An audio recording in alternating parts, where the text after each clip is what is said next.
Welcome to Zero Trust Journey, where Zero Trust practitioners and leaders share unfiltered stories, leaving the marketing fluff behind.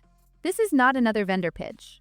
It's a nonprofit community project, founded for the people navigating the real Zero Trust journey. The views expressed are personal opinions and do not represent any organization. This content is for educational use only. Welcome, everyone, to another session of Zero Trust Journey, where we talk about Zero Trust unfiltered. We also talk about where Zero Trust doesn't make sense. So this is not a sponsored or marketing event. This is where we just get to hear from industry leaders and subject matter experts. Speaking of, today we have George Finney with us. George is CISO at University of Texas System with a law degree background. George, I want to talk about that. How did that infuse between law and cybersecurity? He has been in cybersecurity past 2 decades. He is a best-selling author of Project Zero Trust book. I don't know if you have it handy. You want to show it to our audience, a story about a strategy for aligning security. He is also author of other books as well. George, welcome to the show. Thank you. Thank you for having me. It's just a pleasure to talk to you today. George, I'm going to pick your famous quote. Don't make your organization an M&M. Make it a jawbreaker. Hard all the way through so the bad guys break their teeth trying to bite in. I would like to hear from your side how microsegmentation, least privilege, and removing trust really works. And what do you mean by that? Don't make it M&M and make it jawbreaker. You know, I love M&Ms. I've got nothing against M&Ms. They're soft on the inside and they've got the crunchy candy shell. So you know that's a great analogy for someone non-technical to help them kind of understand. Sure. What zero trust is, right? So everybody, has eaten an M&M at some point in their lives, I assume, unless you're allergic to chocolate or whatever. But right, that's the way perimeter defense used to work, right? Hard, perimeter, but then everything on the inside can talk to everything else. I love the idea of making a zero trust network like a jawbreaker, right? And I think we can viscerally relate to that, and even for technical folks. And I think this is where Zero Trust helps out the most. If the security nerds in the room are the only ones that understand Zero Trust, you're going to have a lot of challenges because we need to collaborate with our IT friends, right? A lot of the work that ultimately needs to get done with Zero Trust, IT has to be on the same page with us. And I think Zero Trust being a strategy helps get all of us moving in the same direction. So something just as simple as like a candy metaphor can really help bring along your CIO or your server admins or architects or other folks to think, okay, now I get it, right? I had that same experience really early on in my career where like you finally see the big picture, and so many of us in all of IT are so specialized now. We focus on one tool or whatever. Again, getting that idea like, okay, let's make the whole thing a jawbreaker. It really does, I think, help people get the big picture. 100%. Since you brought the topic of where we all need to work together, and you mentioned that this is not just the tech side of it. So why fail Zero Trust projects or programs or initiatives often were buried by culture rather than the tech? So we hear that my Zero Trust implementation or the project was not successful, even though the tech guys were all excited, we had the right innovation tech and all that. It just never took off. The cultural shift was just too big of an ask from an organization. Well, there's a great quote from a management consultant. His name is Peter Drucker. And what he said is culture eats strategy for breakfast. So Zero Trust is a strategy. We can talk more about why that's the case in a minute. But if Zero Trust is a strategy, my gosh, like, again, this kind of dawned on me as a leader. Like, I've got a great strategy. I'm working on cool things. This is the right direction to move through. But if I'm not bringing the team along with me, right? The struggle that a lot of any leaders in any industry face is, if you don't understand and have empathy for what your teams are doing, whether they're network or cloud or anywhere in between, you've got to understand their day to day. Everybody wants to be secure. Nobody starts out, their morning thinking, I'm gonna implement this IT stuff and make it totally insecure. I'm gonna vibe this new app and make it. They're not thinking that way. They're thinking about deadlines. They're thinking about how to get stuff done and have time left for their family at the end of the day. You've got to capture that culture and find a way to make yourself a part of it. One of the things I did at SMU several years ago, we had a mascot. We're a university. So everything in my security program became Mustang centric and people really loved it, right? We made calendars for people. We made posters with horses on them. People love looking at horses. So you've got to find a way to nudge or shift your culture to be in alignment with that strategy of zero trust. However, those are the soft skills parts of the question, and in some ways, that's almost harder than than the technical side. Yeah, so for our audience, a lot of people are still trying to understand what zero trust is, but it's different than any like the security principles we used to have, least privilege or trust but verify. So, George, I'm sure you hear these questions and I should say, quotes, objections that what is new in zero trust?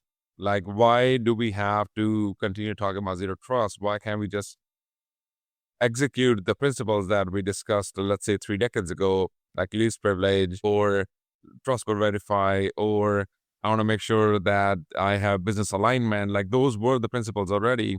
What's new in zero trust?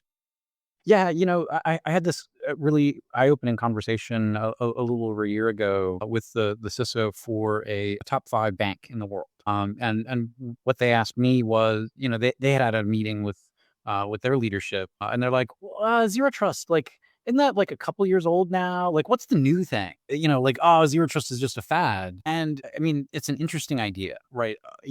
I think all of security and technology, we're addicted, I think, in a way, to the latest trend.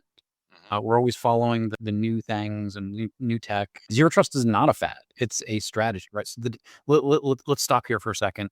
The definition of zero trust. You might have heard marketing, folks use it however they use it, but the definition of the creator of zero trust used and that we reflect in my books. Zero trust is a strategy for preventing or containing breaches by removing the trust relationships we have in digital systems.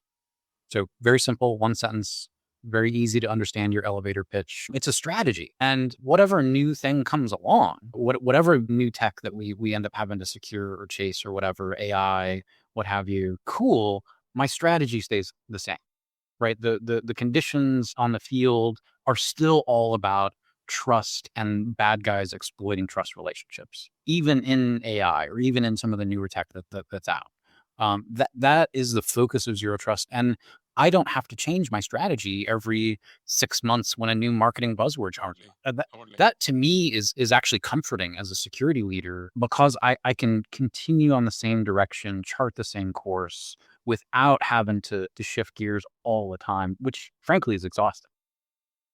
Yeah, that's totally valid. But for someone who is adopting or have adopted zero trust, so George, how do you know if your zero trust implementation is working? Do you continue considering zero trust maturity model or zero trust maturity model plus plus? What matrix of signals matter the most? Visibility, segmentation, policy coverage? Like what as a CISO, what would you consider if you were to actually evaluate your zero trust implementation? I mean, it's really all of the above. I mean, you want as many signals as you can. I mean, one of the things that I think focusing on the pillars of zero trust helps with is just to make sure you're eliminating your blind spots. So that's one important thing. So if you're getting information from your SOC or your MSSP, or you're doing a GRC assessment and you're missing something, I love that you bring up the zero trust maturity model that CISA came up with in partnership with the Cloud Security Alliance and some of their supporting members. That's a great way to test your level of zero trust. And again, it's going to evolve over time. Changes happen in your environment, but I think you always have to maintain a good network of signals to know, hey, oh my gosh, we saw this thing come through. The implication of that is that, well, we didn't have a control on X service, or we oops didn't deploy MFA to something, or hey, there's a whole new category of stuff like API security that we hadn't thought about. We're just watching the news. Maybe it's not even about my network, but I'm reading an article about how someone's data was completely exfiltrated through an API because they didn't have API security. They weren't doing checks. They didn't have an API firewall or something along those lines. Yeah. Okay, well, thank you. that's a great thing for me to come back and say, do we have a blind spot here? And I think we've always got to be on our toes and be able to understand comprehensively what's going on in our networks, right? Which is hard to do. And, I think in security, we're rising to the challenge of trying to get on the cutting edge. But frankly, we're so siloed, we're so specialized, right? Security might be the only group that has complete visibility to all of the parts of IT, whereas, IT is generally pretty siloed. Totally makes sense. But again, George, how is that different than our security job day to day? Like, what does zero trust brings differently for evaluating your security program? So you would, if you were using NIST CSF, you would use that to evaluate where you are today. How does zero trust actually makes it different that I have to think about differently? You said strategy, but also security leaders had strategy before zero trust, let's say. So what does zero trust brings it differently? Well, so I think that's a great distinction to call out, right? We've had concepts in security for a long time. So think about defense in depth. Defense in depth is not a strategy.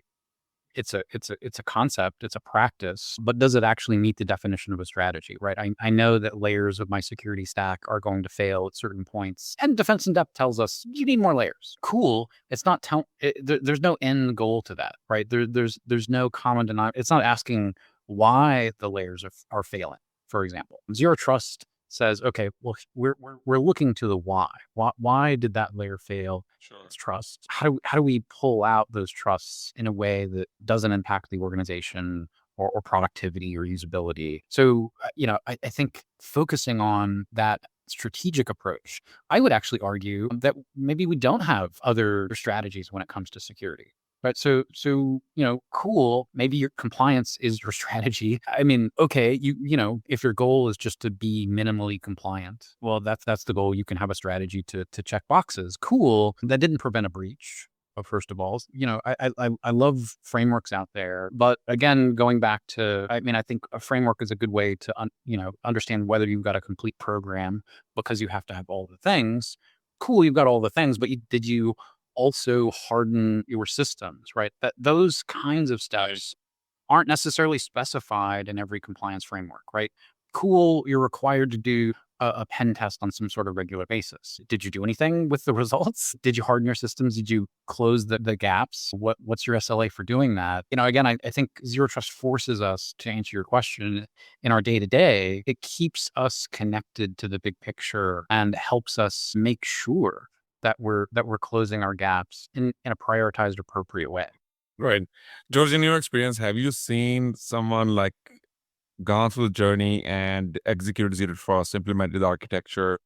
And again, this is not a summit as we discussed here, that is a strategy that they considered that they had done everything in their power to make this a jawbreaker network. And now it's a zero trust. Is there a point when zero trust should be just the norm, not a project, if you will? Like, when should an organization stop calling it a zero trust project and call it just I have security? Or what should they be doing it?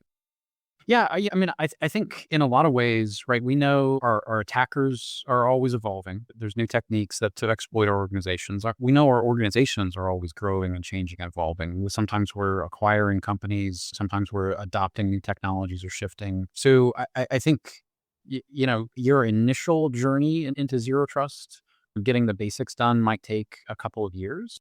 Sure. An identity project or a microsegmentation project, those are sometimes pretty big lifts, especially for folks who have a lot of legacy technology. I would say your strategy should be a whale of life, right? So maybe you get over that initial project. Nobody's starting at zero. Everybody is some ways along your zero trust journey. Sure. Right? You're doing some of those things, and it's really about incorporating that. And I think once you complete your initial project, I think when you're there, when you've made it sustainable.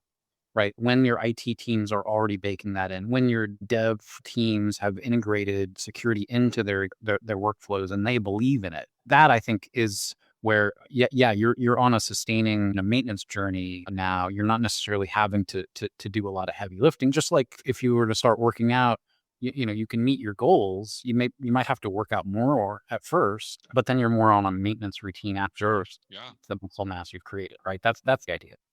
George, let's double click on that part where nobody starts at zero. So if let's say a company is starting their journey, or let's say a new company is founding their IT or security infrastructure, would zero trust make sense for them to start as a strategy, or should they start with something differently and then come to the zero trust to mature their security strategy? Or have you seen any implementations who are new companies starting their security and they would consider zero trust? I think that's a wonderful question, particularly for startups. I love this question because probably with a startup, your security team is not your first hire. You're hiring marketing folks. Right. Sales, You've got a owning, yeah. product. So, necessarily, you might not hire a dedicated security person until you're, 20, 30, 50 people into your startup, right? You're in the B or C rounds at that point. And that's okay. But I think my hope is that when you got that tech person that's building out your product, you've got a CTO, hopefully they know enough about zero trust to start from the beginning, right? Because it's going to be so much harder to reverse engineer security later on. And, I do applaud folks for baking security in from the beginning, but gosh, what was it this last week? We heard somebody vibe coded a dating app. And, I think that the company name was like tea or something, Sure. like they're spilling the tea. But all of the photos, the profiles and everything were just publicly posted. There was no security built in. And that's maybe that's the exception that proves a rule, like where they just didn't, maybe they were starting at zero in terms of zero, security. Right. We need to be thinking about that, all of us, right? There's an old term from the military: security is everybody's job, right? And fundamentally, if you build if you take the trouble of building a company and getting funding, and then lose everything, it's easy to think about security, right? That's a tragedy. Yeah. As I think we all can do better, and 100%. aspire to do that. 100%. Yeah. As we are starting to wrap this episode, I want to ask you that one question that you often bring up: this protect surface over the attack surface. What's the subtle shift, and why does it matter? So, there's a whole product category that a product category company that helps people market products created, called attack surface management. So the theory is that, if somehow you can reduce your attack surface, the net of that is you'll be more secure. Kind of like, if we shrink our carbon footprint, somehow we'll be more secure, or whatever. I think that is, maybe calling it a lie is an outright, is a little strong, but you don't control your attack surface ever. Right. I'm thinking back to the Peloton breach several years ago. They had an API that was exposed in their mobile app. Every device in the entire world, right, was their attack surface. You don't control that. What you do control as a blue teamer, as a defender, is your protect surface. You know what your crown jewels are. You know where your databases are. At least I hope you do. And so thinking about protect surfaces, what I can wrap my arms around, that helps us contain the blast radius of an incident. That helps us think and simplify our security controls so that we can make them more manageable. And frankly, more affordable from a cost perspective. We don't have to have the a billion licenses. We need to have the licenses we need just for the surfaces we're protecting. So I think it's a defender mindset, right? So much of security, that's red team, blue team thing. The red team folks have their perspective, but as blue teamers, we can't think about every device in the universe. We just have to think about what we can control, and hopefully get that right there. Yeah, listeners out there, we covered this extensively in Cloud Security Alliance CCZT course, the protect surface over the attack surface. And I think, George, you were one of the contributors to that as well. So my producer will hate me if I don't bring up AI. So let's talk about, this is the last question. Where do you think Zero Trust will go next? Will AI and automation redefine what it means to be, air quotes? I'm so glad you brought up AI, because my new book, Rise of the Machines, just came out this summer. It is how to apply zero trust principles to artificial intelligence, and how to leverage AI to do zero trust. All right. And so, my last book, Project Zero Trust, I was actually inducted into the Cybersecurity Hall of Fame back in May. And so Congratulations. thank you. I'm just blown away by the response. And I think people love it so much because it's a story. Right? They're characters. Yeah. Project Phoenix. So people who have read that, a lot of that feeling you get there, like Dylan, the character, and the ransomware attack on the company. So for those who have not read it, pick up that book from George Finney, and you'll see it's a lot concept than the techie, but you'll understand really what it's talking about for zero trust. Yeah. So the new one, Rise of the Machines, is a sequel. So all the same characters are back. It's the same company, same case study. And just like all the rest of us, they're having to figure out how to secure AI. Spoiler alert, it's still zero trust, right? Their strategy stays the same. Okay. But the technology, right? It is interesting. You do have to know how technology works in order to secure it, right? So we start out with a baseline, how AI works. There's a great analogy that I think anyone can relate to. So yeah, I think, we're with AI, my hope is we're not there today. There's some great AI tools that help SOC analysts be more productive and work faster. I think it is possible in a future state, maybe 5 years from now, for AI to be more comprehensively protecting our entire organizations, right? I think with AI, we have a much better ability to be able to understand all of the things that are happening within our organizations, workflows, identity.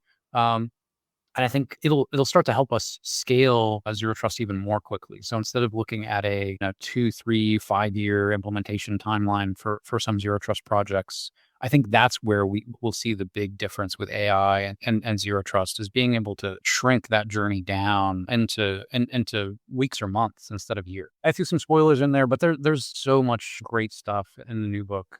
Well, look forward to it, George. Yeah. So definitely go check it out. Excellent. George, thanks so much for coming on the show and talking to us, Zero Trust. Obviously, you are one of the OGs who have really helped evangelize Zero Trust. And some of the questions I fielded today, again, we got those as an objections where, hey, Zero Trust doesn't make sense, or how is it different? So again, thanks so much for giving your insights. Thank you for having me. That's a wrap on this zero trust journey. Now it's your turn. Step into the spotlight, share your story, and be part of the journey. Subscribe to Zero Trust Journey on LinkedIn for the latest news, events, and giveaways. Until next time.